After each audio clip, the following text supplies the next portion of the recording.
Good evening. This is Joel, continuing the New Washington series, and giving you an Easter message, which I have called the Easter of our lives. It is the day of the crucifixion, and the Master is seated by himself, somewhat away from the people in the courtyard. And outside, the crowd is gathered, outside the gates. These are the people whom Jesus fed when they were an hungered. These were the multitudes that he healed of their diseases, of their sins, of their infirmities. Some of them he raised from the dead, and they gathered now to be sure that he was crucified. The authorities, their authorities, have roused them to forgetfulness of the good that they have witnessed in his ministry, evidently succeeded in convincing them that he meant to destroy their temple, their religion, probably even their God. The fact that they witnessed the healings and experienced them, this is forgotten. All that is remembered now is crucify him, crucify him. Inside, of course, the Roman authorities are much concerned because they have nothing against the man. They have nothing against the teaching. They have no liking for the work of the day, and the Master knows this. The Master knows that on one side he is between the people who have an unpleasant duty to perform and have no desire to do it, but probably feel that they must do it to uphold themselves. And on the other hand, he is meeting the ingratitude and forgetfulness of those whom he has blessed.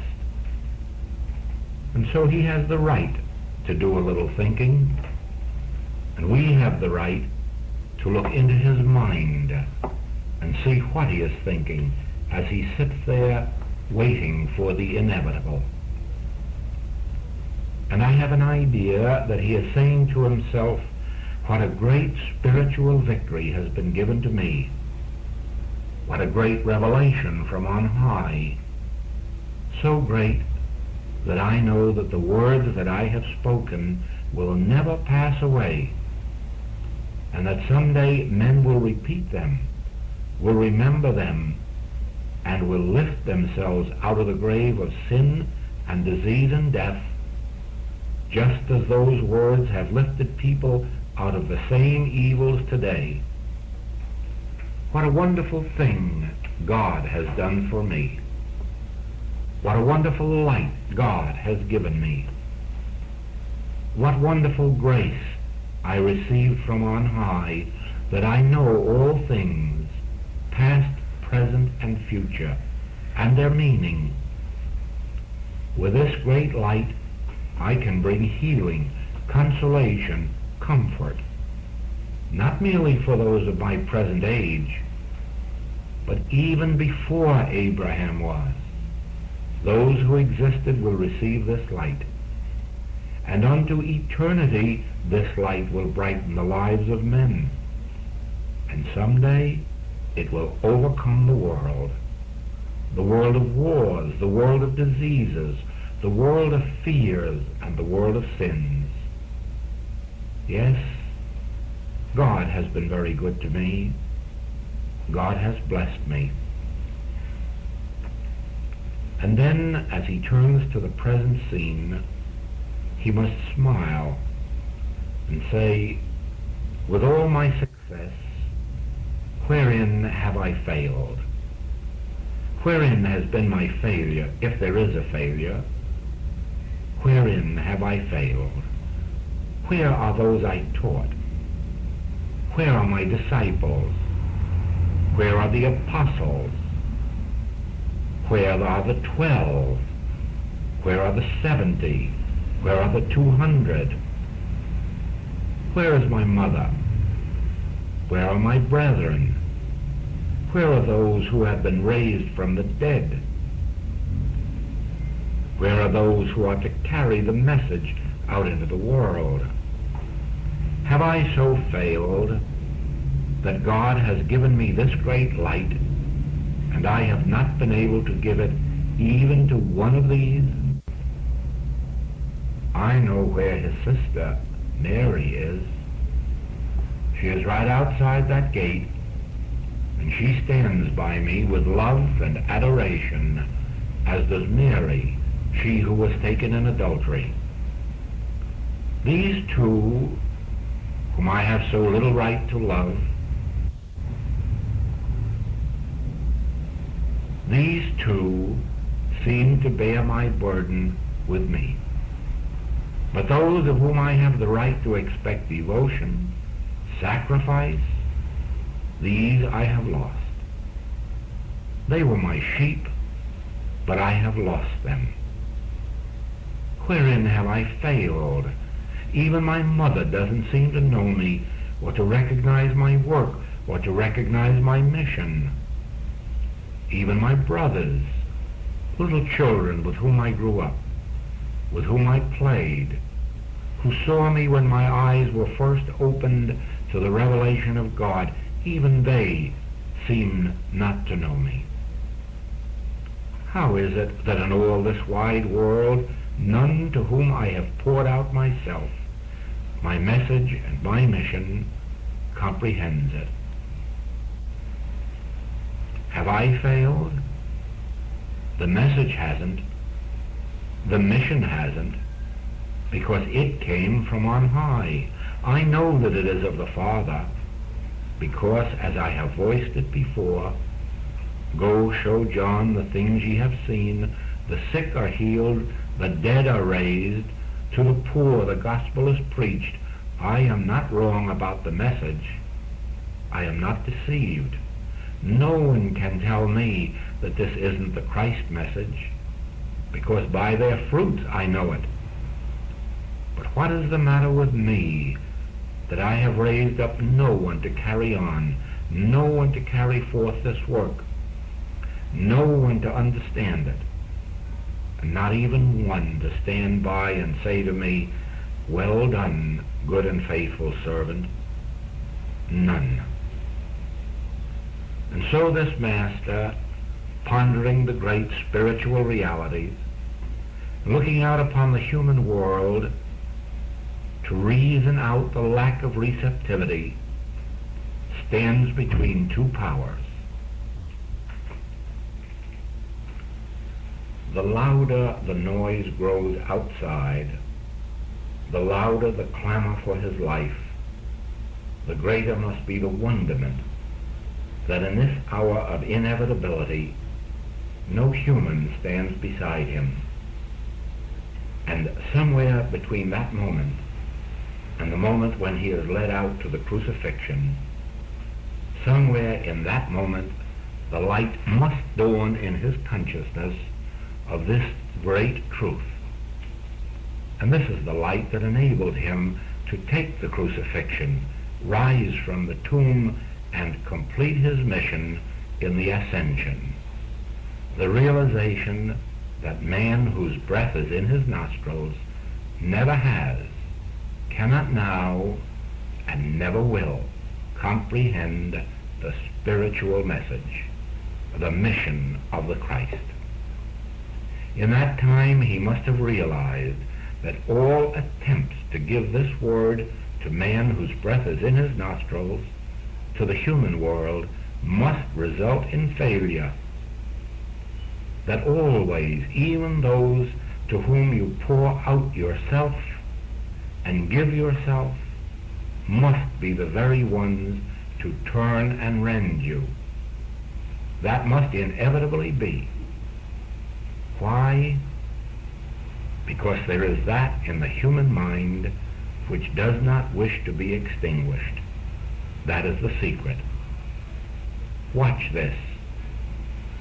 There is that in the human mind which does not wish to be extinguished. That is something called I.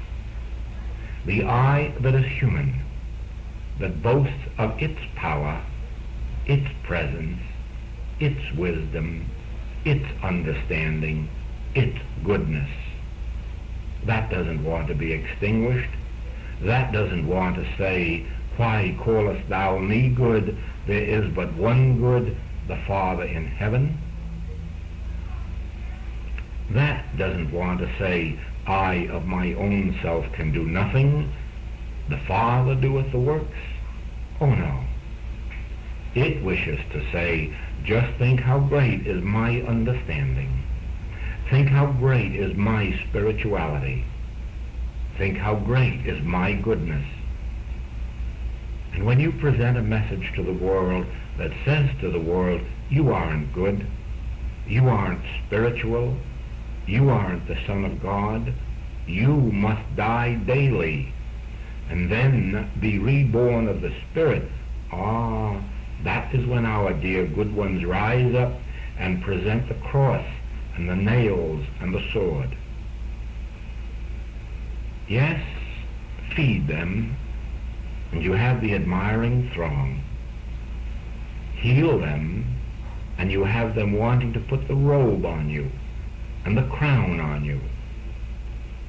But then tell them that they must deny themselves and realize God as the reality of being. Then comes this experience.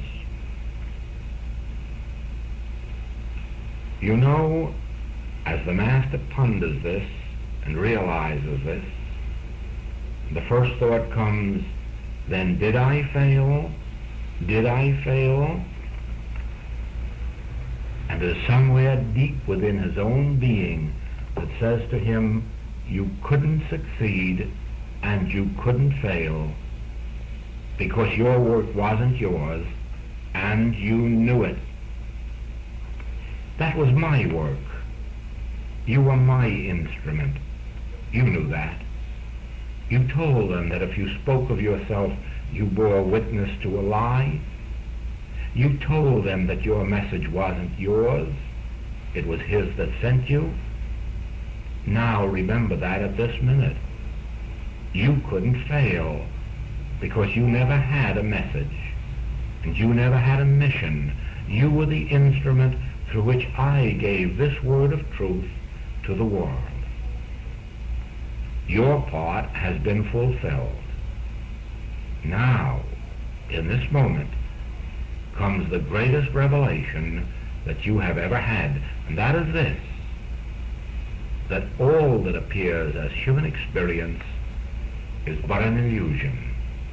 And you are now going to prove the highest revelation ever given to this world, that ultimately will be the salvation of the world, that even death is an illusion. Death in its hardest form is an illusion, and the disgrace that goes with it is an illusion, because out of death will come your resurrection and your ascension, and out of the disgrace will come the crowning glory of your divine sonship. How then could you fail? Since in this triumph you bear witness to the great truth of the illusory nature of all evil and of the impotence of the hate, envy, and jealousy of the human mind. All in one experience you annihilate the entire belief that the human mind, with all of its iniquity and all of its wickedness, that the human mind with all of its ingratitude and forgetfulness, in one experience you prove their nothingness, and you show to the world of the sons of God once and for all that the human mind isn't power. You show the world once and for all that ingratitude, jealousy, envy, malice, regardless of the depth of them, can never be a power, that they can never destroy the life harmony or wholeness, message or mission of divinity. And so it was that when the Master said, I have finished the work thou hast given me to do, he revealed to the world that he had completed the work of proving that the human mind, with all of its lack of integrity, with all of its deceit, with all of its plotting and all of its planning, isn't a power.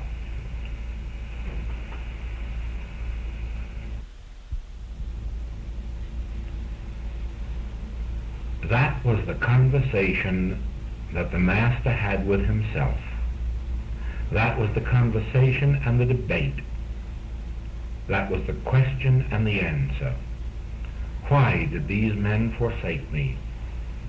Why was my message not received by these men, by those to whom, well, only for one reason, to prove that in the deepest degree, and there is no deeper degree than for a friend to betray his friend, for the student to betray his teacher, for the disciple to betray his master. There is no deeper degree of human iniquity, and yet it is proven in this experience that all of that was not power. Now we have before us the example of this week's lesson in our Easter work, not to celebrate an event that took place 2,000 years ago, not merely to remember an historical experience, but we were given that experience 2,000 years ago so that when we face a world filled with wickedness in high places, not only high spiritual places, but high political places, high commercial places, if you like, wherever it may be, we are called upon to remember first, we have had a lesson of the impotence of human scheming, human planning, human ambition, human will, human degradation, human iniquity. We have had shown to us that the best laid plots of men must go awry. In the face of one individual standing fast in the faith that God itself is our power, God itself is our presence, what difference does it make to us what religious holidays we celebrate in the year if we do not take from them the principle that is shown forth in the holiday, in the feast, in the festival? For us, the principle is the all. Now the Master would have been the last one in the world to have asked human recognition or human gratitude for the work he did. But I know that he did expect those whom he gave this message to would stand firm in the faith and be the ones to carry it forward. And out of that I have learned this: God is the bearer of its own message. God needs no human agency. God needs no human Messiah. God needs no human disciple. Whether or not there is a you or a me, whether or not there is a metaphysical or spiritual teacher on the face of the earth, God will deliver to the consciousness of men the healing grace, the healing power, so that it may always be said, these words will not pass away. Regardless of whether or not there is a man or woman on earth to publish them, whether or not there is a man or woman left to carry them, God will itself speak into the consciousness of men and raise up seed, raise up the revelation and the understanding until the leaven works. You see, all of us at some time or other have thought that the carrying of the spiritual message was dependent on a human avenue. And in that, we have lost our own healings, because we have accepted the belief that God had to work through person or thing or thought. Now I take you into the high revelation where you must understand that God works in you and through you without mediation. That God works in you and through you without a person, without a thing, and when necessary, without a thought. Never let your salvation be dependent on a man, or on a thought, or on a thing. Never permit yourself to believe that without a book, without a practitioner, without a teacher, without a teaching, without some right thought, that you might lose your demonstration. Watch as the Master, seeing himself surrounded by nobody after the Garden of Gethsemane, in which he finds not one disciple to watch with him 1 hour, standing alone in Christ, standing alone with God, makes the final demonstration without the benefit of practitioner, without the benefit of disciple, without the benefit of human aid or even human thought. Only in the realization of oneness. Only in the realization of I-ness does that remarkable experience of resurrection and ascension take place, in which we see what? What?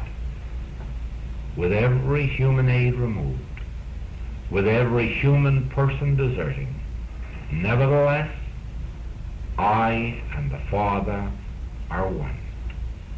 I and the Father are one. I and the Father ascend the cross and descend from the cross, buried in the tomb and walk out of the tomb, and finally ascend above human sight in the realization of what? Oneness, unity, completeness, and perfection. Out of this, we must gather that there comes a time in our experience when we are in that courtyard, and where we know right well that behind us stands inevitability in one form or another, and before us stands the desertion of everything and everyone upon whom we have placed reliance, and we find ourselves alone with God. And it is in that aloneness with God that we find the spiritual reality of wholeness and completeness. You can't see this unless you can see that the mission of the Master was not merely to multiply loaves and fishes, or to raise physical bodies from sickness to health, or death to life, but that the mission of the Master was to take us into a new dimension of life, a fourth dimension of life, a spiritual dimension in which we would find that when bereft of these temporal aids, when bereft of even temporal good in any and every form, that right there, the spiritual reality of being was eternal, infinite, omnipresent, and no true thing was lost. Now we come, you see, to the highest phase of the Christ message and mission. And that is the one in which we rise above humanness, above human experience, above improving humanhood, into the revelation and realization of a kingdom of God in which there is no loss, no lack, no limitation, and in which the Master finds not humans to desert him, but angels to bear him up.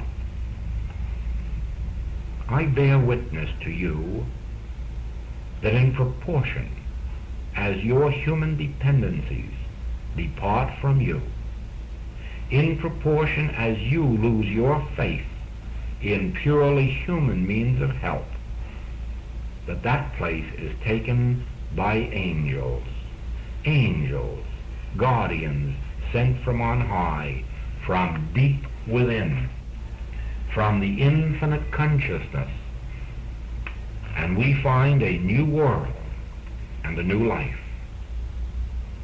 The only reason that we have the symbolic teaching of a master deserted by his disciples is in order to show us that wherever our human trust has been, even in the highest, we must be prepared for that desertion in order that we may be prepared for the higher step of witnessing the spiritual aid, the spiritual wisdom, the spiritual angels that are sent to us, that never leave us nor forsake us. Remember, I will never leave you. I will never forsake you. But that is not a man. That is an angel talking. That is an angel. That is a guardian. That is God's own witness within your consciousness saying to you that if your mother or your father desert you, which we are told is so in Psalms, though your father and your mother desert you, I will never leave you. I will be with you. Whether it is your mother or father, or Jesus' mother, or his disciples, we now know through this symbolic lesson that there is that which did not desert the Master, and which enabled him to reveal to the world that the desertion of human help is but the elevation necessary to the realization of divine help. Of course, it isn't necessary that we be crucified. It isn't necessary that our friends or relatives desert us, or that we be betrayed. Oh no. That lesson was an extreme lesson to illustrate the fact that we need not place our faith in these human avenues. If we forget and place our faith in the human avenues, one of these days the medicines will not heal, the banks will not loan, and the friends will not stand by.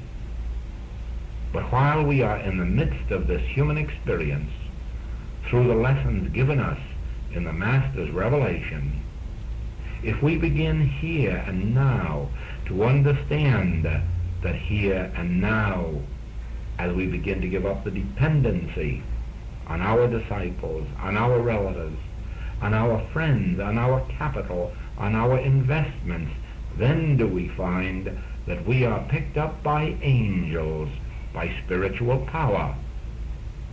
Ah, that's it, isn't it? Do you know that there are spiritual powers? Do you know that actually there are spiritual powers which are called angels or guardians or messengers from on high, which are nothing more or less than realizations or feelings of spiritual presence and power within us? That these are more real than the disciples of the outer plane or the friends and the relatives of the outer plane. And that the entire mission of the Master was to reveal to us that there are guardian angels, that there are everlasting arms about us, that there are these unseen presences and powers upon which we can rely with much greater faith than on anything in the visible. What I would like you to see tonight, what I hope you will see, just out of this Easter season unfoldment, is that there are invisible presences and invisible powers, invisible beings, invisible forces that are able to pick us up, but can only do it as we release our hold on the temporal powers. These invisible forces do not reach us and do not take over while we are holding on to that which is visible, finite, and temporal. And only as we release our mental hold on these, only as we release our faith and trust in that which is visible, do these invisible powers take over and reveal to us an inner world of reality. Now remember, the Master said very clearly, my kingdom is not of this world. And in that statement you have your Easter lesson. My kingdom is not of this world. My disciples did not come to my aid. The people I healed and fed did not come to my aid or even to testify for me. But you watch, and you will see the invisible angels, invisible powers that will enable me to walk out of the tomb and will enable me to ascend above all mortal discords. That was the Easter lesson. All of humanhood would betray. All of human powers would leave. But I can call on angels. I can call on angels. Now watch. These angels will pick me up. And these angels will lift me from that cross and will take me from the tomb. And then that will be the glory of the Father's message, because that is what the Father has been trying to say through me, and ye haven't seen it. Have ye eyes and do not see, and have ye ears and do not hear? I am bringing you a message not of greater good in this kingdom, but of powers and of a presence from the invisible kingdom. My kingdom is not of this world. I have overcome this world, but within me is this divine presence, these tremendous forces, and I tell you of them. My message is to tell you that within you is the kingdom of God, not out there in personal dependencies, not out there in faith upon crutches that break, but the kingdom of God is within you. Now I show you my disciples who have deserted me. I show you those I've healed, fed, who desert me. Now I will show you the invisible. Watch its power.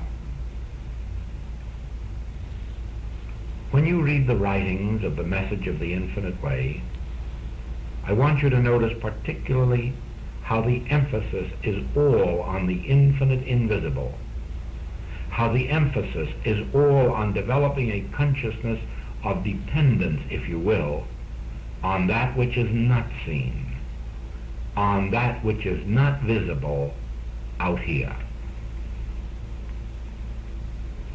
I have witnessed in my own experience that the inner light was only in proportion to my withdrawal from the outer world. Not to leave the world, not to leave its pleasures and joys, but to leave the dependence on it, to leave the faith in person, place, or thing. Perhaps you think that that makes you stand alone. Perhaps you think that in his hour of desertion and betrayal that the Master stood alone. Then let me assure you, you are far from right. Very far from right. The Master never was betrayed and never was left alone except by the unreal personal sense. The Master was always in the company of children of God, on earth and on the cross. At no time in his ministry did the Master walk alone. In his communion on the mountaintop, though to outer sense he was alone, in his own realization of the unreal nature of that outer world, he had his communion with the children of God. He showed that to the disciples, didn't he? On the Mount of Transfiguration. Was he alone? No. The great prophets were right there with him. You may be assured of this, that the prophets were right there with him on that crucifix. The prophets were with him in that tomb. When we seem to be most alone, we are only alone from mortal or material thought. When we seem most alone, we are most heavily engaged in divine company. Every individual in this room can prove for himself that he can't go into a room alone. Oh, let us say that you have gone home tonight and have gone to sleep for 2 or 3 or 4 hours and been awakened, and then get up out of bed and go into another room and be all by yourself for an hour, and watch how you find yourself in divine company, how you lose all sense of aloneness, how you lose all sense of friendlessness, how you lose all sense of lack and limitation. Watch how it is, after you have been refreshed with a little sleep and haven't the weariness of the world on you, that you can go off all by yourself, and within a few minutes, or in some cases within an hour, find yourself surrounded with angels, find yourself surrounded with the most glorious visions, with the most glorious thoughts, with the most glorious ideas, with the most glorious companionships, and then retire again.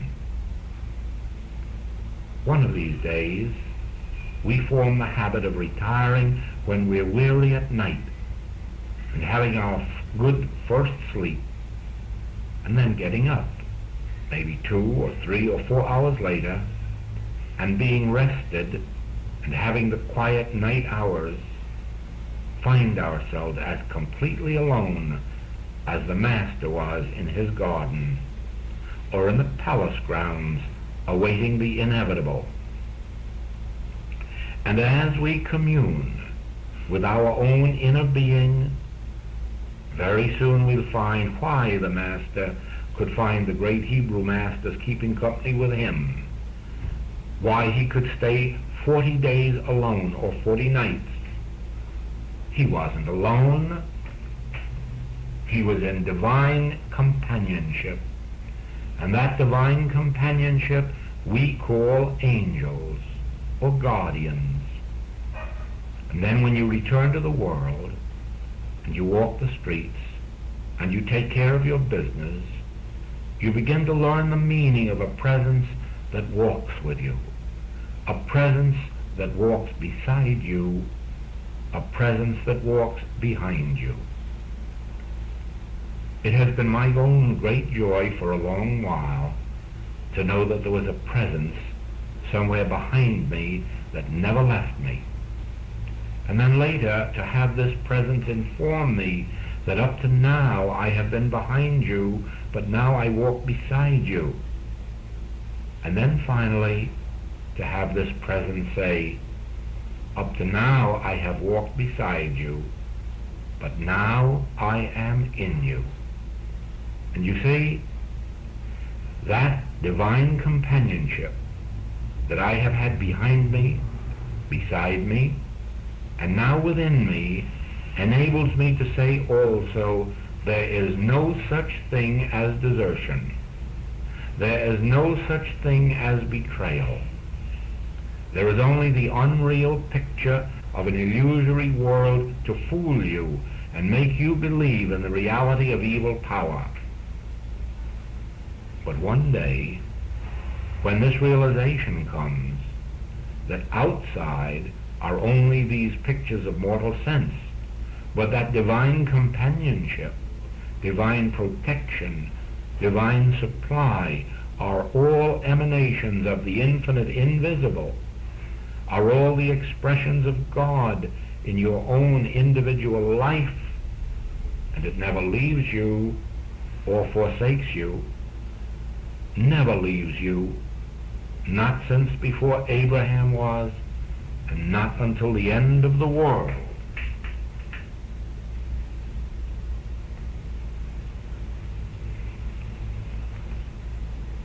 Only as your attention is drawn away from those whom we humanly believe we have helped or who owe us an obligation, when we withdraw from that thought and say, whatever good I can be to you, let me be, but you owe me nothing for it, only then do you realize that divine compensation and recognition and reward are within. The guardian angel is always with us when we have withdrawn our gaze from the outer.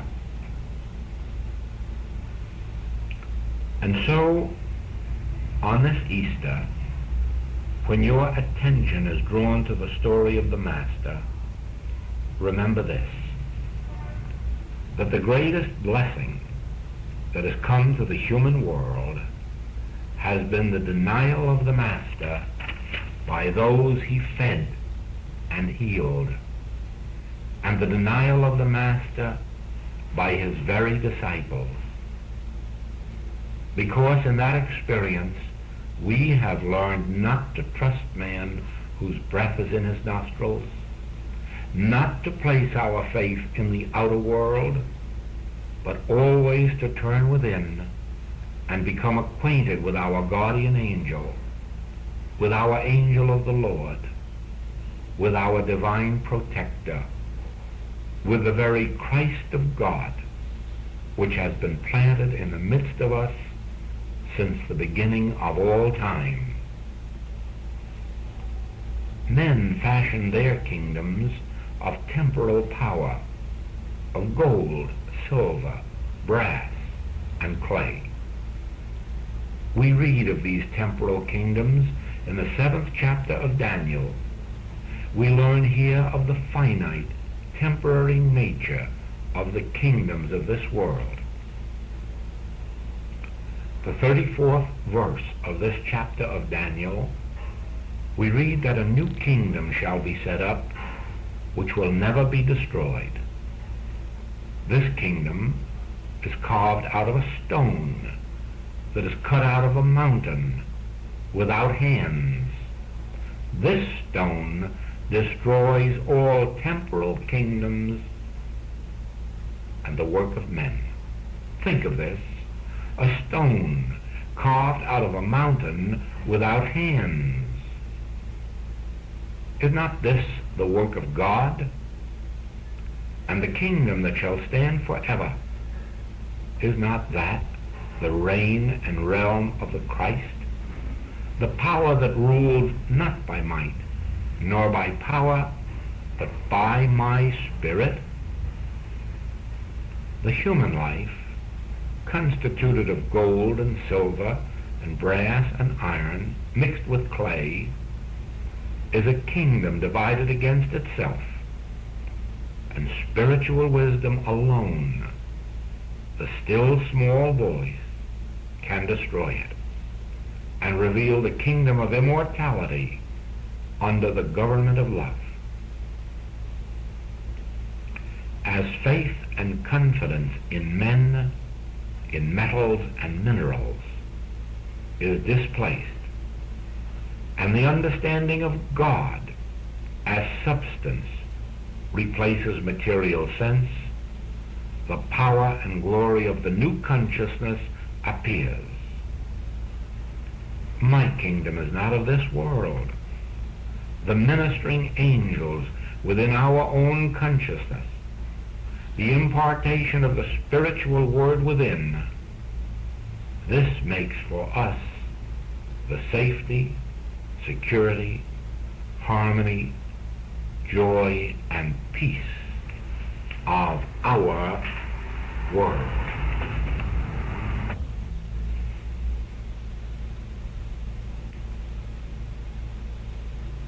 The voice of the Lord,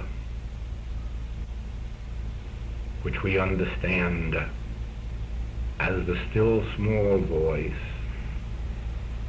is really a power. And you will be repaid in studying the 29th Psalm and learn more about the power that is in the voice of the Lord, in that still small voice, in the invisible presence. Give unto the Lord, O ye mighty, give unto the Lord glory and strength. Give unto the Lord the glory due unto his name. Worship the Lord in the beauty of holiness. The voice of the Lord is upon the waters. The voice of the Lord is powerful. The voice of the Lord is full of majesty. The voice of the Lord breaketh the cedars. Yea, the Lord breaketh the cedars of Lebanon. He maketh them also to skip like a calf. The voice of the Lord divideth the flames of fire. The voice of the Lord shaketh the wilderness. The voice of the Lord maketh the hinds to calve, and discovereth the forests. And in his temple doth every one speak of his glory. The Lord sitteth upon the flood.